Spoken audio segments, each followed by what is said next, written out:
Ohio there, this is Kermit the Frog. I'm Captain Kirk. Fascinating. I'm a doctor, not a mechanic. Thank you, love you. Mwah. Most illogical. Aye, sir. Well, that was different. Yep, lousy, but different. Places, please, and here we go.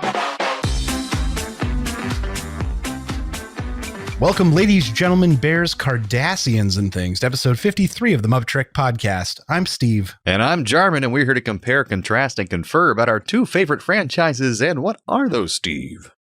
If you don't know by now, you don't deserve to know. I'm just kidding. It's the Muppets and Star Trek. We've been doing one-to-one reviews of the Muppet Show and Star Trek, the original series. And tonight we're covering the Muppet Show with special guest star Gilda Radner and Star Trek original series episode, The Omega Glory. And we don't have any feedback this time around, but I will say that Paul Wright, a couple episodes ago, if you remember, did say that this Gilda Radner episode is one of his favorites, I believe he said. So just remember that. It's a good one, but we'll get into that later. But Steve, who is this guest star, Gilda Radner? Tell us about her. Gilda Radner, an American comedy icon who made her mark in the inaugural cast of Saturday Night Live and even did a one-woman show on Broadway. Unfortunately, she left us a little too soon and died of ovarian cancer in 1979. Her dying wish was for her husband, Gene Wilder, was to use her death to help prevent and give warning to others suffering from cancer. And Wilder established the Gilda Radner Hereditary Cancer Program at Cedars-Sinai Hospital. And in 1991, Gilda's Club was formed, an affiliation of clubs and support groups for people living with and surviving with cancer and family members thereof. I didn't know that. What does our audience know her from? With reoccurring characters like Rosanna Dana, Baba Wawa, and Emily Latella, which we saw at the beginning of this episode of The Muppet Show, she solidified herself as an American comedy icon, despite us having fairly little time with her. Yeah, very little. So what's she up to this week on The Muppet Show? Well, on stage this week, Kermit comes out and introduces Gilda. But first, we get a trip to the Arctic with Lullaby of Broadway being performed by Inuit pigs. Like you do. Arctic creatures. Makes a lot of sense. Gilda comes out in a fancy dress to thank Kermit for giving her a chance to sing an operetta. And then they realize there's a mix-up where instead of getting her a giant parrot, Kermit got her a giant carrot for the opening number. A very pretentious giant carrot. They take the stage and perform a bunch of numbers from the Pirates of Penzance, laden with vegetable jokes, and eventually vegetables join in the singing. Up next, we get a melodramatic piece with Piggy hanging from a cliffside while a villain above watches over her. A Prince Charming comes, but then tries to learn tap dancing lessons from the villain. And while she just hangs there, it's real good. Following this, we get a Muppephone performance of the Witch Doctor until at the end, a witch doctor shows up and turns Marvin Zuggs into a Muppephone. Afterward, we get a lovely pig music number with Piggy called The Bird on Nellie's Hat. It's a cute little number. Yeah. Then we take a visit to the Muppet Labs, where through an accident, Gilda Radner squirts everyone and everything with ultra super glue, leading to her and everyone sticking to everything for the rest of the episode. It gets all over the camera, too. It's kind of fun. Up next, we get Rolf and Zoot playing Body and Soul until Rolf realizes he is literally stuck to the keys and Zoot can't get his mouth off his saxophone. We get a check-in, the Muppet News anchor who confirms that the adhesive is under control and then finds he is also stuck to his desk. Backstage, Piggy is literally stuck on Kermit, and Gonzo's eyes are glued to a television. I don't think I can support you forever. Finally, we get Gilda's closing number where her hand is stuck to her forehead and a springy exercise device is glued to beak her off stage. She performs Tap Your Troubles Away and sticks to the floor as she's going and eventually the wall of the theater. Kermit thanks Gilda. Everyone is stuck to everything, including Statler and Waldorf, who are glued to their seats. And that is what we call The Muppet Show. Jarman, what did you think of this week's episode with Gilda Radner? Oh, she was just fantastic. She's also kind of like a Muppet herself. And I've only really seen her from Saturday Night Live, and to see her do so much more here that I knew she was capable of. Like, she's like a full-on vaudeville type of performer. She can tap dance, she can sing. She's not the best singer in the world, but she can sing as well as most of those vaudevillian type people could. You know, that's right. They were decent. They could sing, they could dance, they could do all the things. And she's funny, physical humor. She's adorable. And she looked completely comfortable with the Muppets. It's like there was no one else there but the Muppets and her. And I think the glue scene behind that was all great. It actually tied the whole show together and like it was on stage and backstage. And I really like that song, the ooh ee ooh ah ah ching. It's kind of a little racist, probably, but still, the Witch Doctor, yeah. When I was a kid, I listened to that song all the time, so I really like that was there. It was a pleasant surprise. So yeah, I mean, overall, this I think for me is in like the top 5 episodes I've seen of Muppet Show so far. I absolutely agree. Gilda was absolutely great. The number she was in was great, and the episode itself was extremely solid. My issue, and they've done this a few times this season, and I'm not sure if it's something with the writing, is they start like 2 different backstage plots and they can't settle on either. So I think the backstage plot could have absolutely hilariously been the entire episode was that Kermit misunderstood her letter, and so every single number she's in is just a little bit off. Oh, that would have been a good opportunity. Yeah. Or the flip side of that the Muppet Labs is like early and first, and then as she goes from number to number, she just has more and more things sticking to her. That also would have been a good opportunity. Until at the end where she's just stuck full of stuff. And they kind of half played both when I wish they would have picked one and drove it through the entire backstage plot. That's true. And maybe they did that more in other episodes better, but yeah. But it still worked overall. It still worked. It was still absolutely great. And the bits were great. Both were such good premises. Like the idea that everything is just a little bit off because Kermit couldn't understand her handwriting would have been a hilarious premise for an entire backstage plot that then would have driven the onstage plot. And same thing with the super glue. Yeah, they could have done that for that could have been 3 different episodes, basically. Right. Yeah. So I don't know. It wasn't her fault in any way, shape, or form. She was absolutely spectacular, performed the hell out of it, really showed range, and did what they do with some of their characters where she just got her bit out of the way right up front. Mm-hmm. The Muffin Show. That's just an SNL bit that they just got out of the way and did. And watch, she's actually talented enough where she doesn't have to rely on her bits. She can do lots of stuff. Yeah. Not like many of the hosts we've seen are like one-trick ponies and have nothing else to offer. That's right. So overall, I agree. Super strong episode. Nice. Let's talk about some music this week. So she comes out and does that trio of songs, all from the Pirates of Penzance by Gilbert and Sullivan. Whenever I find these old music people, I always like to look at their deaths because there's always some interesting fact. So Sullivan, maybe a little less interesting. He suffered from kidney disease, which actually forced him to conduct sitting down for most of the end of his career. And then he got really bad bronchitis and died from heart failure. Gilbert, however, in his retirement years, bought this huge estate and was giving swimming lessons to 2 women in his like private lake.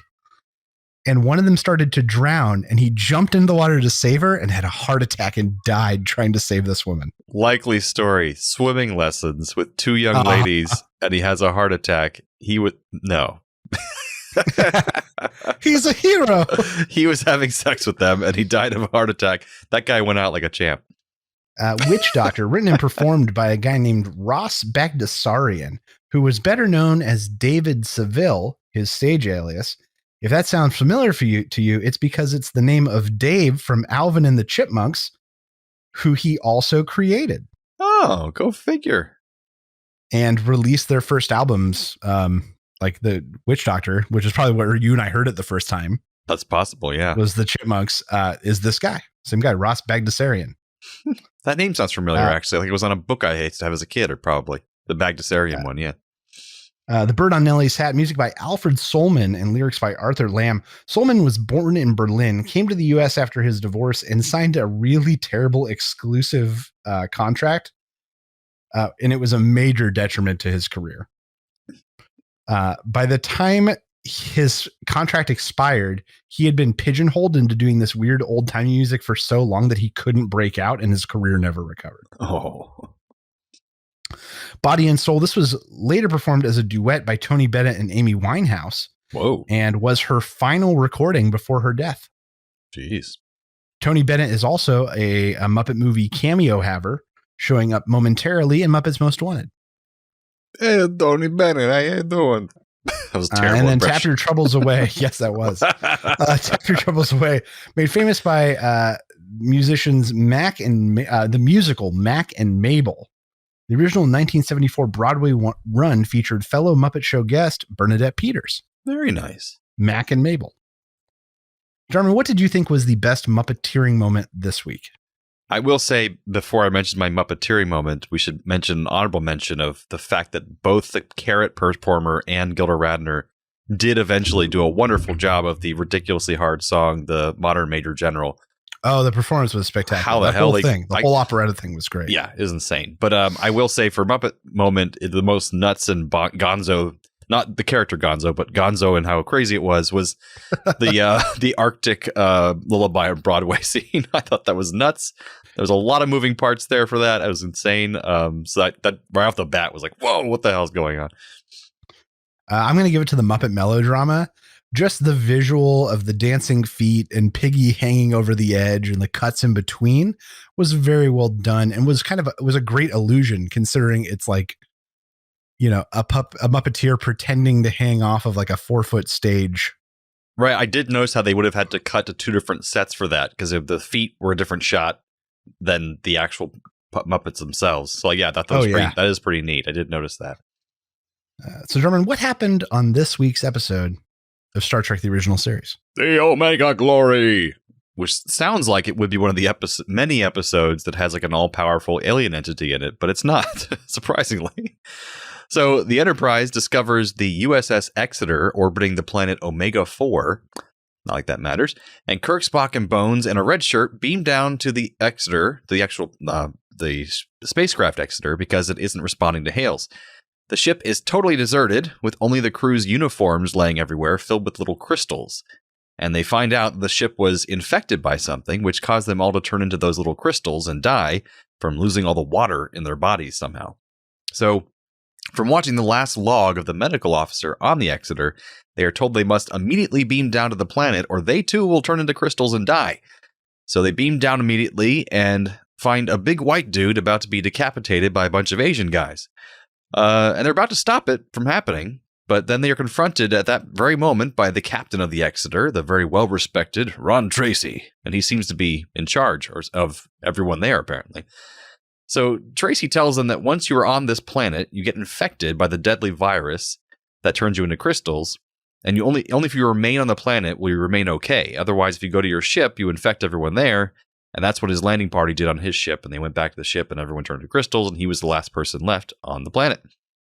He also explains that he's living in the village with the comms, those are the Asian folks, and the savage white folks outside the village are the Yangs. So, after another attack by the Yangs, Spock discovers that Tracy has been contaminating their culture by using his phasers to slaughter the Yangs indiscriminately and protects the comms, therefore directly violating the Prime Directive, which is a big no-no. Sometimes, whenever Kirk feels like it. So, before Kirk can report him to Starfleet, Tracy takes the landing party captive, he kills the red shirt, and he explains to Kirk that the people of this planet have no diseases and they apparently live for thousands of years. So he wants to discover how they're doing this and then somehow package it and sell it and become rich and powerful. And now he wants Bones to do that, since Bones is a good doctor. He wants Bones to figure out how they're staying alive for so long. So Tracy imprisons the trio and they eventually escape, but not before Kirk makes a little good impression with the imprisoned Yang member, part of the Yang gang, if you will. Finding out that they may not be as barbaric as they once thought. So the escape is short-lived, as usually happens, and Tracy captures them again. But Bones discovers by his studying these people there that there's no way to actually reproduce the immortality they seem to have, because it's all based off of them being alive at the time of this big biological attack, and there's no way for it to actually be reproduced, or something like that. It's not quite clear why he can't reproduce it. But this just caused Tracy to go nuts. And he tells Kirk, I don't care. I want you to send me down phasers from the Enterprise. We're going to slaughter more Yangs.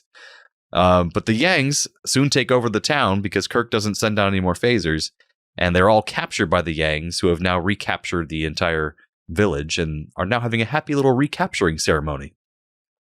And it is there that Kirk and his crew figure out that somehow these Yangs were actually Yankees that had evolved exactly the same exact way we did here on Earth, and developed a U.S. government, had an American flag and everything. And in the Cold War, instead of us winning the Cold War, the Asiatics, as they call this episode, did. So the Yankee Yangs were cast out during their Cold War to the desert and became a nomadic tribal kind of lifestyle. And Tracy, at this point, finding out that they're all, they're still, savages, according to him, he tries to convince them that Kirk is evil. And so they decide to let Tracy and Kirk fight to the death to find out who's good and who's evil. But while fighting, Spock hypnotizes a Yang woman and has her pick up a communicator, which worries the Enterprise enough once the communicator is activated that they send down Sulu with a away team, and they shut down the whole fight because they have the phasers and they're better. So then it's when we have Kirk giving the speech of speeches and chewing the scenery like mad, talking about the Constitution and how wonderful it is, and he explains to the Yangs how they can better set up the United States again. Even though the comms in this situation did nothing wrong and were just slaughtered and taken over by these people, and now they're going to be, controlled because of Kirk's doing. So that is the episode. Steve, what did you think of the Omega Glory? So this was a rough one for me. I'm not going to lie. Yeah. Okay, let's start with some things I liked. Ron Tracy, was that the opposing captain's name? Tracy, yeah. Ron Tracy may be the best acted villain we have seen in the show to date. Rivaled maybe only by Harry Mudd. Are you sure he wasn't just as good as hold on, I'm going to get to it. As Simon Van Gelder in Dagger of the Mind? I don't remember that one. Because it's the same actor. Okay. He was the villain in that episode too, but he was a little more nuts and sweaty. Whereas this one, he's more control and a villainous. But yeah, go on. You're right. He's very good. Yeah, I think that he was the best acted villain that we've seen so far. The Spock as a devil thing. There's a second recent episode where Spock really gives away the full landing party, and maybe he just shouldn't go down anymore. True. Like putting them in jeopardy just by existing everywhere he goes. Well, they also keep going to planets where they should be alien races, but they look exactly human. So that's kind of annoying. And then the American flag reveal was nuts and kind of out of left field. Like it was very surprising, realistically. Things I dislike. Tracy's motivations didn't make a ton of sense to me. Right. He's like this respected, well-meaning starship captain who's like, we have to see if we can make ourselves immortal. Don't you understand? And maybe if he was some young, impetuous captain looking to make a name for himself or something like that, they could have played that angle, but it just didn't make any sense.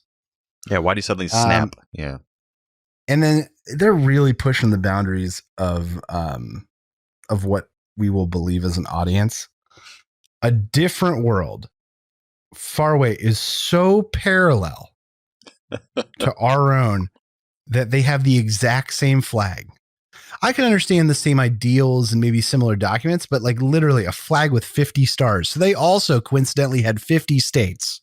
And coincidentally, they have the exact same words of their constitution. They were no different. And the Pledge of Allegiance. And the Pledge of Allegiance.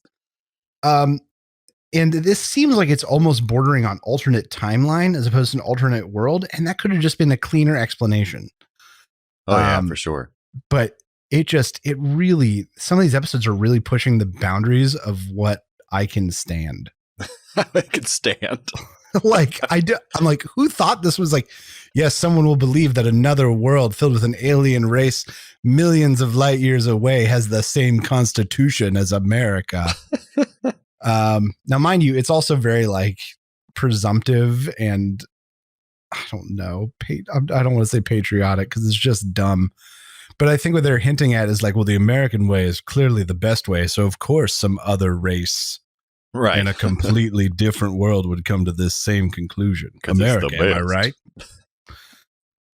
But this was a real rough episode for me. Yeah, and it's got a lot of very racist things still, because even though they at first it seems like, oh, they're being very progressive, calling finally the white people are the savages and someone else is not, are the more Yeah, the white people are the savages called the Yangs. Yeah, and then the Asian people were okay, cool, civilized, and I was like, that's cool. But then they call the Asians the communists eventually. They're like, oh, and we don't care. They just got wiped out and taken over because, obviously they're wrong, even though they were the civilized ones. So that made no sense. And apparently there's been like papers written about this episode. There was a lot of analysis on the Wikipedia page that like people have written in like thesis papers and stuff like that, where this was included as a encapsulation of that time of the Cold War and how in late 60s, how they were feeling about all these things at the moment. And it's problematic at best. But yeah. So it was okay. It was just okay. And it just, yeah, you're right. Just very thin. I thought it was a fine episode up until the reveal of the flag. I'm like, oh man, really? That doesn't make any sense. So, but anyways. Well, so we have a great episode in Gilda Radner and an okay one with this one. And yeah, just okay. There's some trivia for this. This is the second of 3 times the Enterprise encounters another Constitution-class starship with the entire crew dead. The other 2 were in the Doomsday Machine and the Tholian Web. And that's only... Oh, so that's the 3rd time. Yeah, so the Tholian Web we haven't seen yet, but that'll be up next season. This is one of 3 scripts submitted to NBC, along with Where No Man Has Gone Before and Mud's Women, when they were seeking to do a second pilot for the series. So this could have been the kickstart to the Kirk Star Trek. I'm so glad it wasn't, because it would have been terrible. Oh, wow. That would have been weird. Yeah. I mean, maybe for the time, people would have loved it because it was so patriotic, but it's just... That's true. I'm just glad it doesn't go down in history as the first episode of Kirk.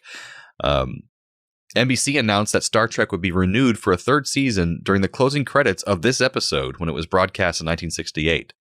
So after a arduous letter writing campaign from fans by Bijo Trimble, she was a big fan that started all this, they finally accepted a 3rd season, and they announced it on the credits of this episode. And they wrote in the credits, "Please do not send any more letters," because people were just sending letters continuously. I thought that was pretty neat. And as I mentioned before, Morgan Woodward, if you do look back at some pictures, you'll probably remember he's the same craggy-faced guy who played Tracy in this one, played Simon Van Gelder, a guy who went nuts in Dagger of the Mind, episode we watched from the 1st season. Right.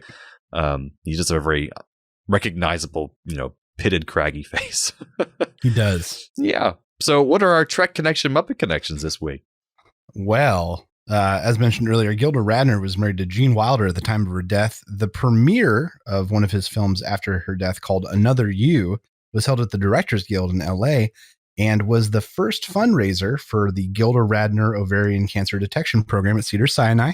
It was a star-studded event, and Leonard Nimoy was there.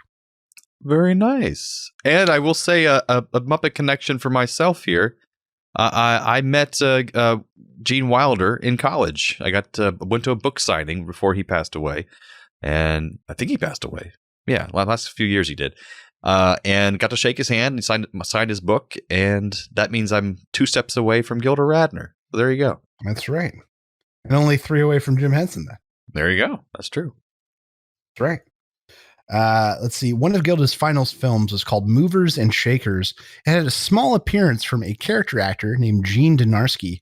Dynarski was also in 2 original series episodes, including the iconic Mud's Women, as Ben, the main discontented miner. Aha. Very nice. That's right. That's it. No, that's I tried. I'm leaving that silence in because that's funny. Yeah, that's great. It's like, that's it. But these are the same episodes. I mean, basically. Yeah, because we have similarities every week, folks. If you don't already know, we should probably don't say that enough. This is our segment, Similarities, where we talk about what's similar between the 2 episodes. There's the same episode. The same episode. So just as Gilda Radner expected to sing an operetta with a giant parrot, but instead finds a giant carrot, Kirk expects to find the respected Captain Ron Tracy, but only finds Tracy as a traitorous and vicious breaker of the Prime Directive. Okay. There you go. Both feature people getting stuck, Gilda with the glue, and Kirk getting stuck on the planet. That's true. That's right. Gilda tries to tap her troubles away, just as Captain Tracy thinks he can just have all his troubles go away if he just cracks the secret of immortality of that planet. But meanwhile, both of their worlds come apart around them, literally and figuratively, respectively. Oh. Both feature many negative implications due to a misnomer, the carrot being switched with the parrot, causing confusion, and the yangs and the cons in Star Trek. That's very true. Was that your last one?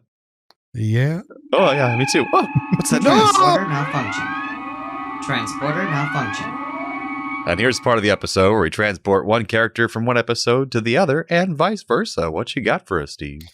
I've got the giant carrot and all the vegetables coming over to replace the yangs. I just think it'd be really funny to see all the brutal barbarians be giant like vegetables. And that would be more alien radishes. Too. That would be great. Right.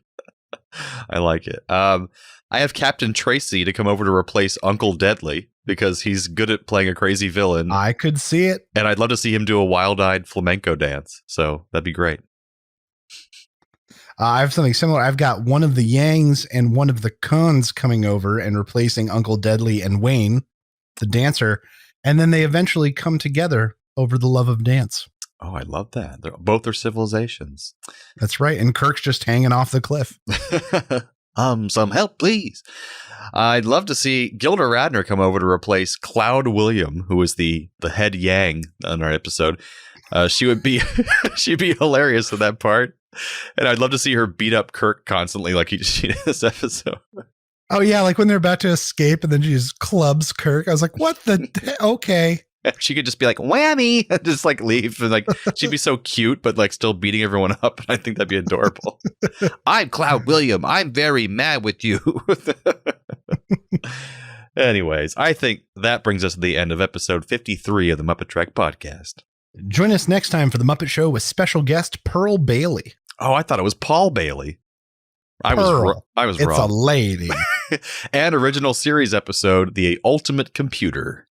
So from the lovers, the dreamers, and us. Live long and prosper, everyone.